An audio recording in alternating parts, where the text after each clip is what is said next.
Hello दोस्तों, मैं हूं आपका दोस्त आरजे प्रवीण और आप सभी लोगों का स्वागत करता हूं अपने यूट्यूब चैनल में। हमारे यूट्यूब चैनल को लाइक एवं सब्सक्राइब जरूर कीजिए ताकि हम लोगों के द्वारा बनाई गई हुई वीडियो की जानकारी आपको जल्द से जल्द प्राप्त हो। चलिए दोस्तों, आज का हम लोगों का मोटिवेशन है, इंतजार करने वालों को सिर्फ उतना ही मिलता है जितना कि कोशिश करने वाले छोड़ देते हैं। अर्थात प्रत्येक स्टूडेंट को कंटिन्यू स्टडी करनी चाहिए, वह अपने गोल के लिए कंटिन्यूटी रहनी चाहिए दोस्तों, इसी के आधार पर सफलता मिलेगी। दोस्तों, आज ईद का दिन है। हमारे चैनल की ओर से सभी भाइयों को ईद की ढेर सारी शुभकामनाएं। आज ईद के अवसर पर हम आपके बीच में कुछ गुनगुनाना चाहते हैं और हमें आप सभी लोगों से अपेक्षा है कि आप लोग भी इस गीत को हम लोगों के साथ जरूर गुनगुनाएंगे।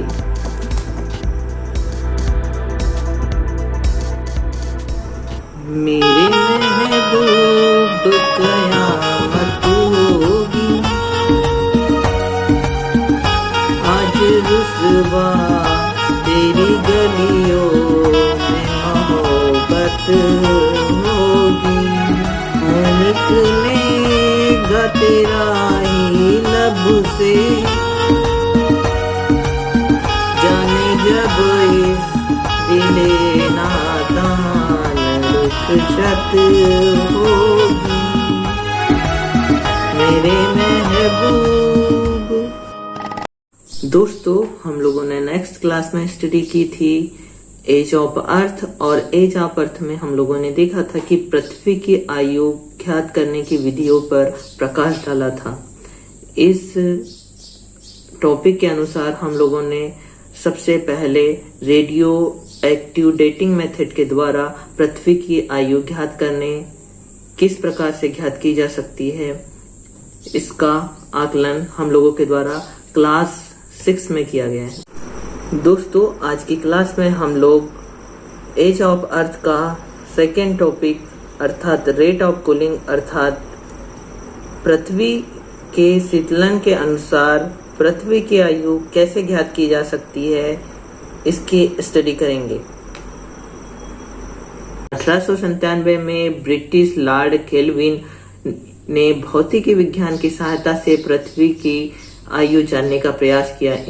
उन्होंने बताया कि पृथ्वी की उत्पत्ति अत्यंत तप्त गैसीय पदार्थों से हुई है जो क्रमशः ठंडे होते जा रहे हैं। ठंडे होने की वजह से कुछ पार्ट सॉलिड पार्टिकल्स के रूप में और कुछ लिक्विड पार्टिकल्स के रूप में प्राप्त किए गए। उन्होंने यह बताया कि जो आज लैंड है वह सॉलिड पार्टिकल्स का भाग है तथा जो लिक्विड पार्टिकल्स का भाग है वह महासागर या समुद्र है।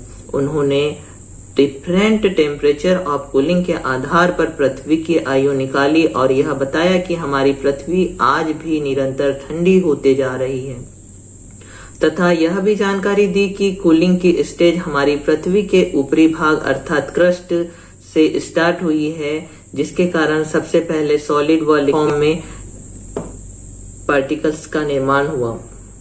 इसी प्रकार यह भी जानकारी दी कि हमारी पृथ्वी का जो क्रोड है, वह जो क्रोड वाला पार्ट है वहां का टेम्परेचर आज भी अधिक है, जिसे हम लोग निपे के नाम से जानते हैं। इन्होंने यह बताया कि यहाँ पे सर्वाधिक मात्रा में निकेल व फेरस पाया जाता है जो कि लिक्विड फॉर्म में क्रोड में उपस्थित है। दोस्तों, इस प्रकार लॉर्ड केल्विन ने पृथ्वी के ठोस क्रस्ट के आरंभिक उच्च ताप का अनुमान लगाया व पृथ्वी की एज रेट ऑफ कूलिंग के अनुसार निकाली।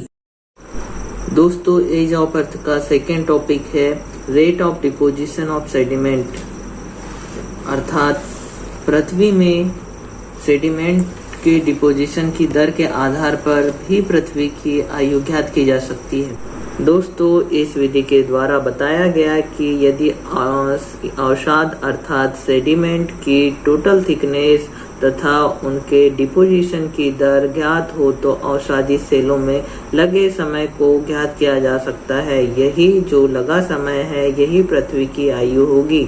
सर्वप्रथम सर आर्किवाल्डगिकी ने इस विधि के द्वारा पृथ्वी की आयु 40 करोड़ वर्ष निर्धारित की है। हम लोगों का सेकेंड टॉपिक है सैलिनिटी ऑफ द ओशियन, अर्थात महासागरों की लवणता के अनुसार पृथ्वी की आयु ज्ञात की जा सकती है। सर्वप्रथम 1898 में एडवर्ड हेली व चेली ने इस विधि के द्वारा पृथ्वी की आयु ज्ञात करने का प्रयास किया। उनके मत अनुसार बताया गया कि महासागरों की लवणता पहले कम थी, किंतु धीरे धीरे महासागरों की लवणता में वृद्धि होती गई। महासागरों में विद्यमान कुल लवण व अभी निरंतर वृद्धि होते जा रही है, इनकी कुल मात्रा निकाली जा सकती है और इस विधि के द्वारा पृथ्वी की आयु ज्ञात की जा सकती है। इस विधि का अनुमान लगाकर बताया गया कि पृथ्वी की आयु लगभग 10 करोड़ वर्ष मानी गई है।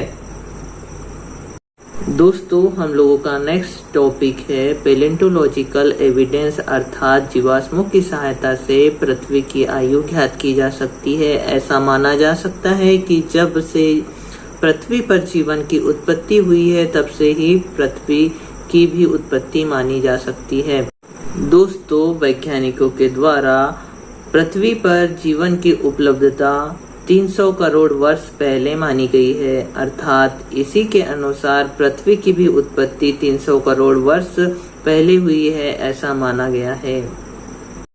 आज की क्लास में दोस्तों हम लोगों ने एज ऑफ अर्थ अर्थात पृथ्वी की आयु कैसे ज्ञात की जा सकती है, इन आधारों पर प्रकाश डाला, जिसमें हम लोगों ने क्लास 6 में रेडियो एक्टिव डेटिंग प्रोसेस के द्वारा पृथ्वी की आयु कैसे ज्ञात की जा सकती है, इसकी जानकारी उपलब्ध की। आज की क्लास में दोस्तों हम लोगों ने rate of cooling, rate of sedimentation, palaeontological evidence और सैलिनिटी ऑफ ओशियन के आधार पर पृथ्वी की आयु कैसे ज्ञात की जा सकती है, इसका अध्ययन किया। दोस्तों, आज का वीडियो आपको कैसा लगा कमेंट बॉक्स में लिखकर जरूर बताएं तथा हमारे चैनल की नेक्स्ट वीडियो की जानकारी के लिए हमारे चैनल को जरूर सब्सक्राइब कीजिए। धन्यवाद।